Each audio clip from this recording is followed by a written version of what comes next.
हरे कृष्णा, राधे राधे। पुत्रदा एकादशी कब है? पुत्रदा एकादशी का व्रत हम सभी लोग कब कर सकते हैं? 23 अगस्त को करेंगे या फिर 24 अगस्त को करेंगे पुत्रदा एकादशी का व्रत। इसका जो पारण का समय है वो क्या है? एकादशी का जो व्रत की पूजन विधि है वो क्या है? एकादशी के व्रत में किन किन नियमों का पालन करना चाहिए, हमें क्या क्या करना चाहिए और किन कार्यों को करने से बचना चाहिए, संपूर्ण जानकारी आज के इस वीडियो में प्राप्त करेंगे। वीडियो को एंड तक ज़रूर से देखिए, आप सभी के लिए बहुत हेल्पफुल होने वाली है। चलिए देर ना करते हुए आज की वीडियो शुरू कर लेते हैं। श्रावण माह के शुक्ल पक्ष की जो एकादशी है उसे पुत्रदा एकादशी कहते हैं। पुत्रदा एकादशी का व्रत इस बार कब करना है, इस चीज़ को लेके लोगों में बहुत ज़्यादा कन्फ्यूज़न है। बहुत सारे लोग कह रहे हैं 23 तारीख को एकादशी का व्रत करें, बहुत सारे लोग कह रहे हैं कि 24 तारीख को एकादशी का व्रत करना चाहिए। तो चलिए इस कन्फ्यूज़न को दूर कर देती हूँ। इस बार जो एकादशी की तिथि है वो 23 तारीख को रात्रि 2 बजे से शुरू हो जाएगी और पूरे दिन एकादशी की तिथि रहेगी। ठीक है जी। और अगले दिन सुबह 4:18 तक की एकादशी की तिथि रहने वाली है। लेकिन हम गृहस्थ लोग व्रत कब करें? बात ये आती है कि हम जो गृहस्थ लोग हैं वो लोग एकादशी का व्रत कब रखेंगे। तो इस बार पुत्रदा एकादशी का व्रत हम सभी लोग 24 अगस्त को रखेंगे, 24 अगस्त 2026 को। इस दिन सोमवार भी पड़ रहा है, तो हमें बाबा भोलेनाथ जी की भी पूजा अर्चना आराधना करनी है, क्योंकि सोमवार है और सावन का आखिरी सोमवार है और व्रत भी हम सभी लोग करते हैं सावन के सोमवार का। तो हमें सावन के सोमवार का व्रत और जो ये एकादशी है पुत्रदा एकादशी का व्रत, ये हमें करना है 24 तारीख को, क्योंकि दशमी युक्त एकादशी करी नहीं जाती है। मतलब हम सभी लोगों के लिए, गृहस्थ वालों के लिए ज़्यादा अच्छी नहीं होती है। तो हम सभी लोग गृहस्थ लोग 24 तारीख को एकादशी का व्रत करेंगे। इस दिन महाद्वादशी है, तो द्वादशी युक्त एकादशी का व्रत करने से हमें हजारों करोड़ों यज्ञों के फल के बराबर फल प्राप्त होता है जब हम द्वादशी युक्त एकादशी का व्रत करते हैं। और फिर महाद्वादशी पर जब हम व्रत करते हैं तो जितनी भी साल में एकादशी होती हैं उन सभी एकादशियों का फल हमें महाद्वादशी पर व्रत करने से प्राप्त होता है। तो इस बार हम सभी लोग जो एकादशी का व्रत है वो 24 तारीख को करेंगे और सोमवार का व्रत भी हम लोग 24 तारीख को ही करेंगे। ठीक है जी।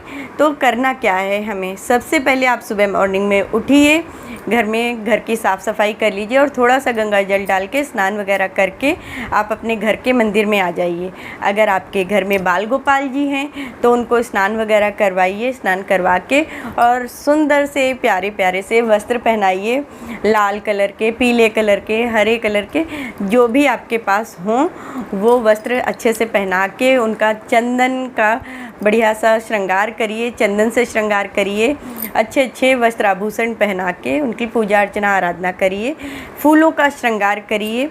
पीले रंग के फूल हमारे बाल गोपाल को अत्यधिक प्रिय हैं, तो आप पीले रंग के फूलों से उनकी पूजा अर्चना आराधना करिए। अगर आपके घर में लड्डू गोपाल जी नहीं हैं तो फिर आप अपने घर में एक चौकी पे पीला कपड़ा बिछा के और भगवान विष्णु की प्रतिमा रख कर उसकी पूजा अर्चना आराधना करिए, क्योंकि एकादशी की जो तिथि है वो हमारे भगवान विष्णु को समर्पित है। तो आप आज के दिन चौकी बिछाइए, उस पे पीले रंग का वस्त्र बिछाकर और फिर आपको भगवान विष्णु की प्रतिमा है या मूर्ति है वो स्थापित करिए, उनको गंगा जल से स्नान करवाइए। तस्वीर है तो छींटे लगा के और साफ़ कपड़े से पोंछ दीजिए और उसके बाद में पीले पुष्पों से भगवान विष्णु की पूजा अर्चना आराधना करिए। पीले पुष्पों का हार बना के भगवान विष्णु को पहनाइए और उनकी पूजा अर्चना आराधना करिए। घी का दीपक लगाइए और इसके बाद में व्रत कथा करी जाती है। एकादशी व्रत की जो कथा होती है वो की जाती है। तो आप एकादशी व्रत की कथा ज़रूर सुनिए। अगर आप कर सकते हैं तो बहुत अच्छी बात है, आप अपने घर में एकादशी की व्रत की कथा कर लीजिए।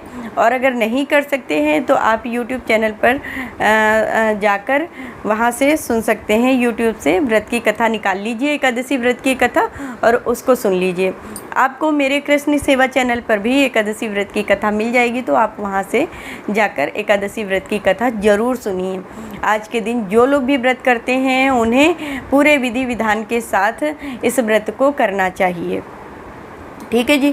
तो एकादशी व्रत में व्रत की विधि मैंने आपको बता दी है, पूजन विधि क्या है और किस तरह से हम लोग सरल और आसान विधि से पूजा कर सकते हैं।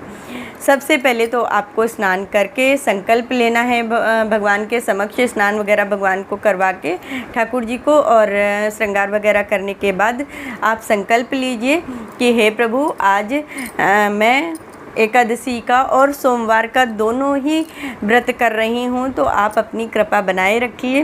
बाबा भोलेनाथ जी से प्रार्थना करिए, भगवान विष्णु से प्रार्थना करिए और संकल्प करने के बाद में आप अपने व्रत को शुरू करिए। एकादशी व्रत की कथा सुनिए। कथा सुनने के बाद में अगर आपके घर के आसपास कहीं मंदिर है तो वहाँ जाकर बाबा भोलेनाथ जी को एक लोटा जल ज़रूर चढ़ाइए। बहुत ज़्यादा कुछ नहीं कर सकते हैं तो जल चढ़ा के ज़रूर आइए।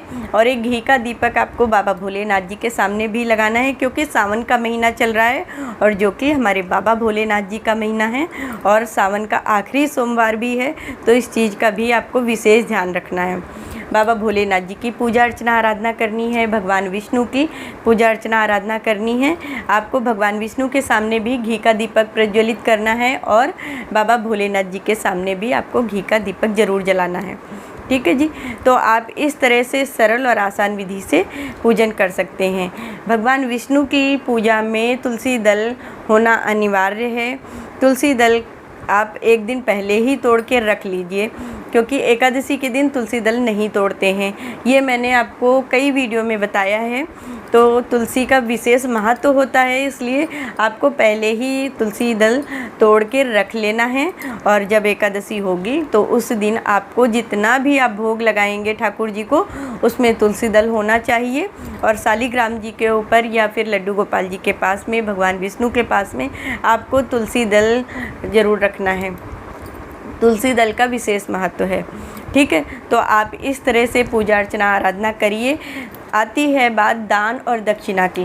तो देखिए, हमारे जो हिंदू धर्म में जितने भी शास्त्र हैं उन सभी के अकॉर्डिंग हम सभी लोगों को दान धर्म और दान दक्षिणा करते रहना चाहिए।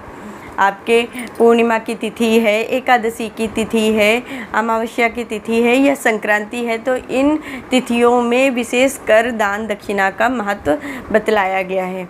तो आप अपनी सामर्थ्य के अनुसार दान जरूर करिए।